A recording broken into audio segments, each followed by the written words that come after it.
In this video, we're going to finish up the ice cream and we're going to work with this line here. Now, to give you an idea of where we're going with this, I've opened up the end file and I want you to notice that line that we had, we're actually going to turn into this image of the finger that points towards the ice cream, and then we'll be coloring the ice cream like this. So that's what our work is going to look like when it's finished, but here's where we are at this point. So we're working on page 168 and 169, Add Arrowheads, and the first thing we want to do is choose this artboard to be our active artboard. So I'm going to choose Ice Cream for artboard 1, and then I'm going to go to the view window and choose Fit Artboard in Window, so I can see that up close really nice. I'm going to move my layer panel out of the way a little bit here, and I'm going to get my selection tool and select that black line underneath those words that say the month. Selecting that right here. Then in the control panel, I'm going to go to the stroke part of the control panel and click on that to open that drop down options that we worked with earlier.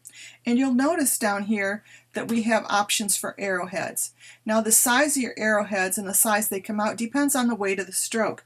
In our case here, we want a fat stroke, so we're going to put on a 50-point stroke. 50 is not on my option list. I could choose 40, but I want it wider yet, so I can either click on that up arrow key till I get to 50, or I could just type in 50 there. I'm clicking on the arrow key to choose a 50-point stroke. And now we have two types of arrows. This is going to indicate the arrow as it comes in from one end, and then this is going to indicate the other end of the arrow.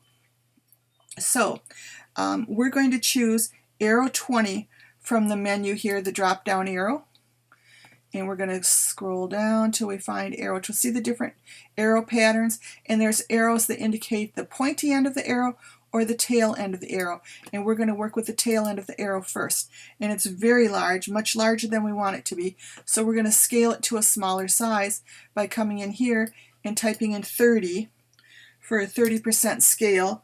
Then I'm going to hit my tab key to make that active. So now I have a smaller black tail to my arrow here. And then we're going to choose arrow 35 for the pointy end of our arrow. And that's going to move on beyond traditional types of arrows to give us the pointing finger type of the arrow. And that one's again much too large, so we're going to come in here and choose to size that down to 40%, and if I type the 40 and hit my tab key, it makes that go into effect, and I now have the pointing finger there. And then we just want to make sure that we have the tip of the arrow at the end of the path, which is going to be the button that we see right here. There's a line. Do we want to align it beyond the path to extend it beyond, or the tip? We want to choose the tip of the path, just in case. I didn't really see any movement in mine, but that can make a difference sometimes depending on how long your line is and the size of the pointy finger there. So we have that part done, and now we are going to compare that to what we'd have in this other image here. There's my ending image. There's my beginning image, and so what we see here is we need to change the color of this. So with this line here still selected, we're going to go to our color swatches, and we're going to choose the cup stroke color to be that color there. And we're finished with the pointing finger. That should look like my ending document there, and indeed it does. And so now we're ready to work on our ice cream. I'm going to move my swatches out of the way, and with my selection tool, I'm going to select the ice cream. For the ice cream, I want the fill color to be the pink ice cream color, so I have to come up here in my swatches panel and choose that I want to change my fill color. With my fill color selected, then I'm going to choose ice cream pink to go into my ice cream.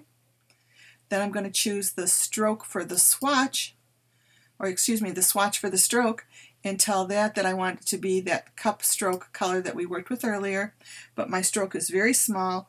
We want to change the stroke size to 6 points.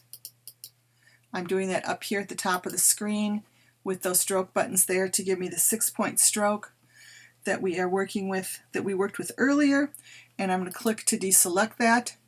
And at this point, we're getting close to being finished. We still have to deal with the spoon, but look here, and we'll see our colors match. You can see where we're going to go next with the spoon, and we're going to actually make some drips for the ice cream. So that's going to come up in the next video. That's all for this video now, and we have completed through the bottom of page 169. Let's do a save, and ready for the next one.